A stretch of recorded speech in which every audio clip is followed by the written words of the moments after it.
రే మంచి స్పెషల్ తీవరా. పాత బాకేవో తర్వాత చూద్దాం. అన్న అమ్మ పొలం పనికి వెళ్ళి వస్తుంటే కాలుదారి కింద పడిందన్న. హాస్పిటల్ తీసుకెళ్ళాలి. ఓ 50 రూపాయలు కావాలన్నా. 50 రూపాయలు కావాలా? హాస్పిటల్ తీసుకెళ్తావు కరెక్టే, అక్కడ డాక్టర్లు చూస్తారు కరెక్టే, మందులు రాస్తారు కదా, మందులు కొనాలి కదా, మందులు కొనాలంటే డబ్బులు కావాలి కదా, అప్పుడు నా దగ్గర పరిగెట్టుకుంటూ వస్తావా? ఎంత కావాలో అడగరా? ఒక 100 రూపాయలు కావాలన్నా. 100 రూపాయలు సరిపోదు కదా? సరిపోద్ది. టీ వాడు చెప్పు. ఇది కాదు. ఇప్పుడు హాస్పిటల్ తీసుకెళ్ళావు, మందులు రాసిచ్చాడు, కొన్నావు. మరి ఆ పేషెంట్ కి బిస్కెట్లు ద్రాక్ష పళ్ళు ఏవోటి కొనాలి కదా, కొనాలంటే డబ్బులు కావాలి కదా, అప్పుడు పరిగెట్టుకుంటూ నా దగ్గరికి వస్తావా?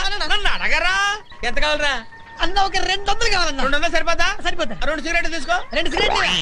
ఇప్పుడు అమ్మని ఇంటికి తీసుకొచ్చావురా, ఇంటికి రాగానే మంచం మీద పడుకోబెట్టి కాఫీ టీ ఇస్తే సరిపోతురా? ఏదైనా బలమైన ఆహారం పెట్టాలి కదా.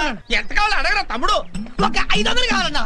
ఒరే అన్న నువ్వు నోరు తెరిచి 500 రూపాయలు అడిగితే ప్రస్తుతం నేను 5 పైసలు కూడా ఇచ్చే పరిస్థితిలో లేనురా. అయ్యో అదేంట్రా, అదేంట్రా.